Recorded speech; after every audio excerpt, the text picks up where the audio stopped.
Okay, so there goes half my speech, which is good, because I know you want to get back to work, and I'll keep this short, because I'm much more comfortable being out there than I am up here. Thank you, Jerry, and everybody at Motor World. Thank you, Dan, and everybody at Citizens Voice. Thank you to the selection committee and everything that you do, Anna. I mean, this is the driving force behind Athena, standing right here. I am very grateful to have been selected for the award. I really am. I'm proud to join these incredible women that you see listed as Athena winners, and I would be willing to bet that every single one of them would tell you that there have been many people that have influenced their lives, that have helped them along the way, and me too. You saw some of it already. And for me, that is what this award is all about. I'm big on opening doors. I am. People in my life have showed me how to open doors, and so I try and do that for others. And I'm going to go back a little bit just to give you a little sample of the people that have opened doors for me. And I'm going to go back into the dark ages of my senior year in high school in New Jersey.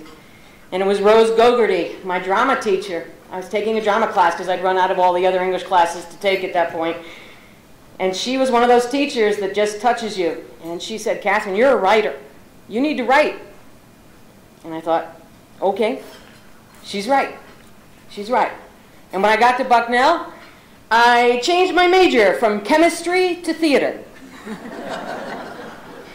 Fortunately, my parents supported me, even though I'm sure they wondered what kind of job I was going to get with a theater degree. At Bucknell, it was Dr. Harvey Powers. He was the head of the theater department, an amazing man, just an amazing man. And he insisted that I stage manage, and he insisted that I direct. I guess he knew something, because even today, because of him, it's why I know I enjoy doing events and putting them on. He showed me how to do that. He opened that door. And when I first started working, it was Blanche Coslett. Some of you may remember her. She was at First Eastern Bank, and she introduced me to advertising. Yes, my first job was in the conservative banking industry, me.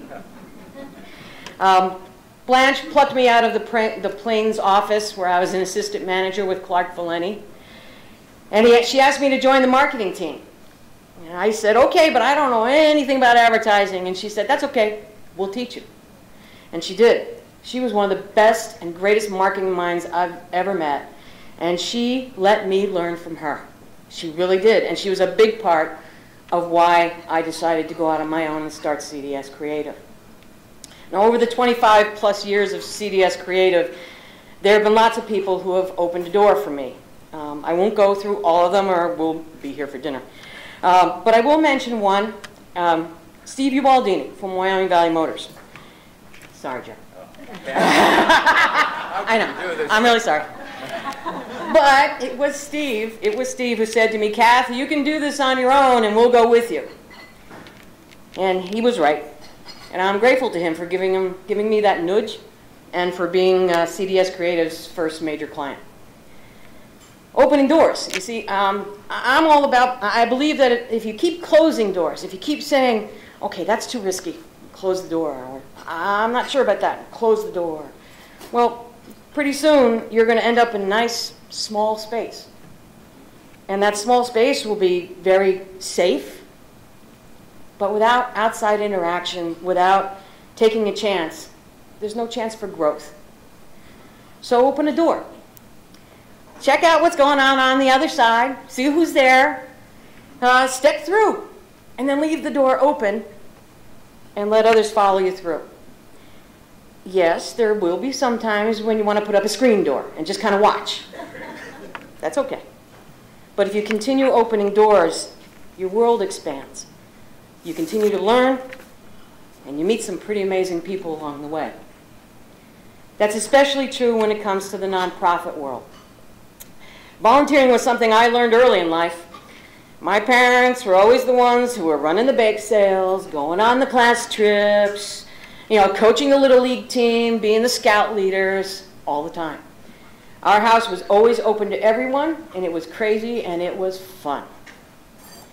When Shafer and I got married 35 years ago, and I joined him here in the Valley, it was the beginning of a love affair. with him, of course, and with the nonprofit world of the Valley. Between the two of us, we have been involved with dozens of organizations. Being able to bounce ideas off of him and knowing that I'm going to get really wonderful advice has helped me to help others. He's also been there when I've needed to vent. And he knows when to just listen. Thanks, Shafer.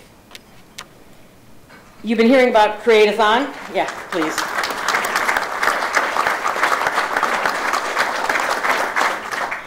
You've been hearing about Create-A-Thon? Well, the gang at CDS heard about Create-A-Thon, and we thought, what a great way to do some pro bono work, help a bunch of nonprofits, and have a great time doing it. Now, I have to tell you, the people at CDS Creative that have been part of the team over the years are the best in the business. Hands down, the best in the business. And they are some of the most caring folks you are ever going to meet. Create-A-Thon is a huge commitment, huge. Lots of time, lots of energy. And they jumped in with both feet. And then they brought friends along with them. Create-A-Thon has grown every year, and now we have volunteers from other agencies. We have printers, we have web designers, we have writers who are all part of the Create-A-Thon team. I mean, how cool is that? When we present the marketing materials the next morning after 24 hours of being up, which I used to do in college and I'm not real good at doing anymore, we know we've been able to help those organizations help others.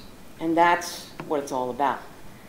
Create-A-Thon's coming up again in September. It'll be the 10th one that we're doing here. If you are a nonprofit, this is the shameless plug part, okay? If you are a nonprofit, if you serve on a board, make sure you get an application and get it in. We'll probably be picking 10 to 15 nonprofits to help again this year. So get the applications in, okay? And I would be remiss if I didn't mention Rose Tucker. She's another woman who opened a door for me. I mean, You Are You was her idea. It was she who went to the other ATHENA women and said, we got to do this. And they asked me to join them in organizing this terrific day of building self-esteem for 10th grade girls. Women volunteers are role models that day. It's wonderful to see. The presenters donate their time and the sponsors make it all possible. But beyond that, the ATHENA and Circle 200 women have stepped up and become mentors to some of these girls through a program that was designed for us by Big Brothers and Big Sisters. Talk about opening doors. There it is right there. I think Rose would be very, very proud of everyone involved, and many of you are sitting in this room today, and I thank you for being part of that. I guess what I'm trying to say, in a roundabout way and not well, is that this award belongs to a lot of people, not me. Family, mentors, friends. You're all an integral part of my life. And when I've said, let's do this, you said, okay, and you've been by my side no matter how crazy the idea was. You've lent a hand, you've lent an ear, you've lent a shoulder when I needed it. And you've inspired me to do the same for others. And I thank you. Well, since I am up here at the podium today, I'm going to end this little speech with a request to everyone in this room. Go open a door. Even better, open a door and then invite someone to come along with you. Thanks for being here today. I appreciate it very much.